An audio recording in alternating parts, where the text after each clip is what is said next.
Welcome to Sailing El Jaleo. I am a mid-40-year-old who in my early 40s became disillusioned with modern society and all of its promises and pitfalls. Feeling that life was getting a little too boring, I decided to do the logical thing, which is to buy a 40-year-old sailboat and spend the next 3 or 4 years converting it into a long-range off-grid sailing vessel. Or it might have just been a midlife crisis, who knows.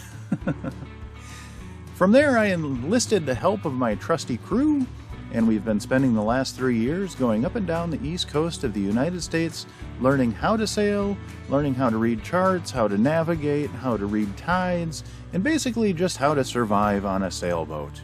From here, we plan on spending one more summer up north, doing one last round of upgrades before finally escaping the United States in late 2024 or early 2025.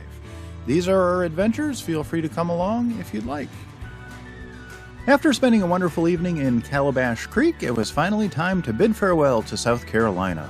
The North Carolina border was only about 100 yards away, and with the weather warming up, it was time to make some good strides in an attempt to get back to Delaware City for our next round of upgrades.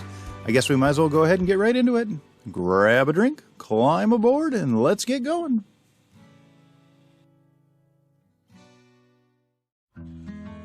As we crossed over into North Carolina, we were happy to be leaving the tidal extremes of South Carolina and Georgia behind us.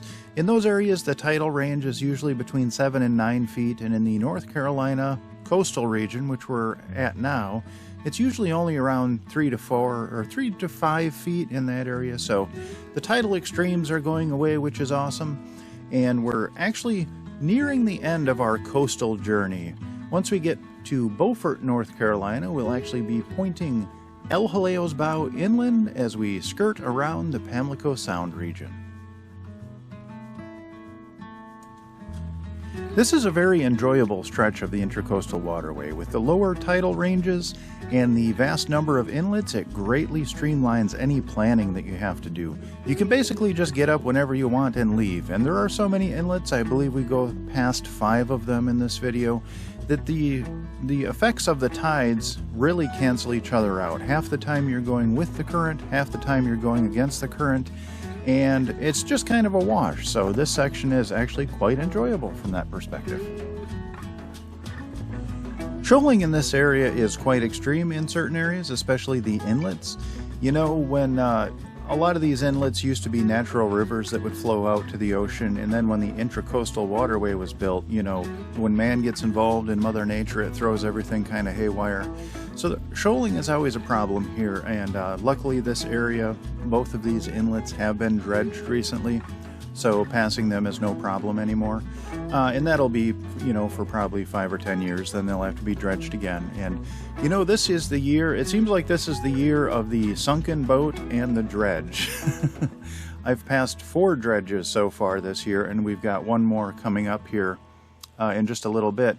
And that's wonderful. I mean, these dredges, they do heroes work as far as I'm concerned. They keep the waterways open so we can get through. And, I mean, their work is, obviously they're getting paid for it, but still, all of us boaters really appreciate the work that dredgers do. And the other is the year of the sunken sailboat, or boat in general. I don't know what's going on. There have been so many ponds almost every day. You know, a lot of places I stopped, like Skull Creek, there was a new sunken sailboat there. We just left last week in Calabash Creek. There was a grounded fishing vessel, and almost every day it seems like there's, just today on the radio, there was a 39-foot power boat that was sinking. It's just, I don't know what's going on, man. It's just, it's been a crazy year. Lots of sinkings, lots of drownings, lots of, you know, it's been a crazy year. Thankfully, we're still floating, trying to keep it that way. In this stretch of the Intracoastal Waterway, anchorages are a little bit scarce, and the only good spot for us to anchor is in Dutchman's Creek, and that is very tight, and there's only room for 2 boats in there. So it's kind of hit or miss. We've always been able to get a spot there, but as we went by this time, there were already 2 boats there. So we had no choice but to go ahead to the Cape Fear River. And you can anchor anchor in the Cape Fear River, but there are strong currents. There are passenger ferry barges, whatever you want to call them, that create a lot of wake, and it's just not a very nice place to be.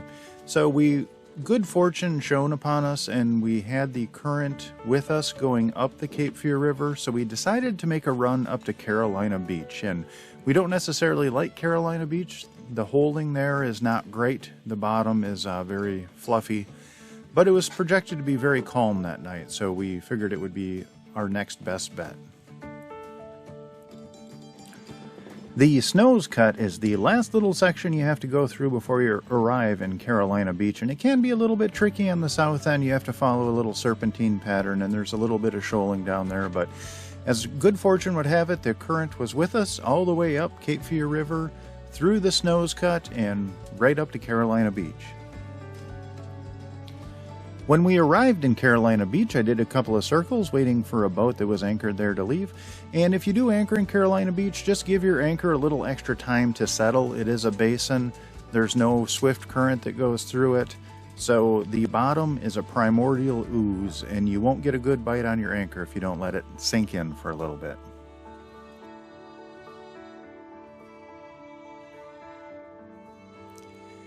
After our unexpectedly long day the day before, we decided to sleep in Carolina Beach. We did not want to stay here though because of the bottom composition.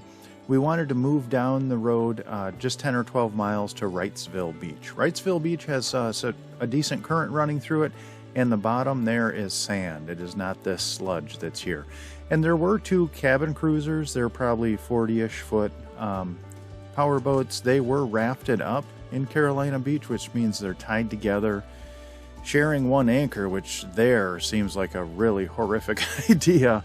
The previous time that I stayed in Carolina Beach, there were 40-mile-an-hour winds and boats were dragging all over the place. 3 or 4 boats hit each other. One almost drug back into us. It was only about 10 feet away before it finally stopped dragging, so that was good, but it's just not a place. It's literally a last resort for us, but unfortunately we couldn't make it to Wrightsville Beach the night before. So we just wanted to move down the road to Wrightsville Beach, and we only planned on staying there one night, but unbeknownst to us at the time, it actually turned out to be a 2-week stay.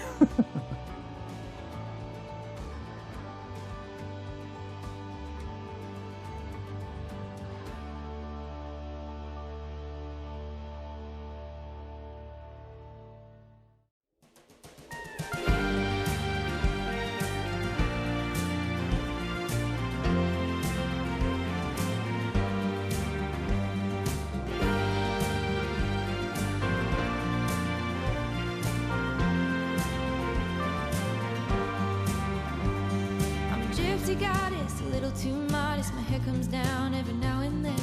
A wild card with a reckless heart. I've seen love come around the bend. I raised babies that were not mine, and I might raise my own on my own time.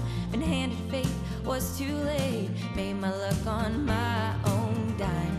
Been called too crazy, been called too blind, but I built this ground I'm walking on. Been running ever since I was a child, drowning out the noise with the red dirt in my voice. Build a kingdom up just to burn it down, and if you need me, I'll be laughing at the pain, dancing in the flame.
And that's all we have time for this week. I would like to give a massive shout out to my Patreon crew. Without your guys' support, I wouldn't make these videos.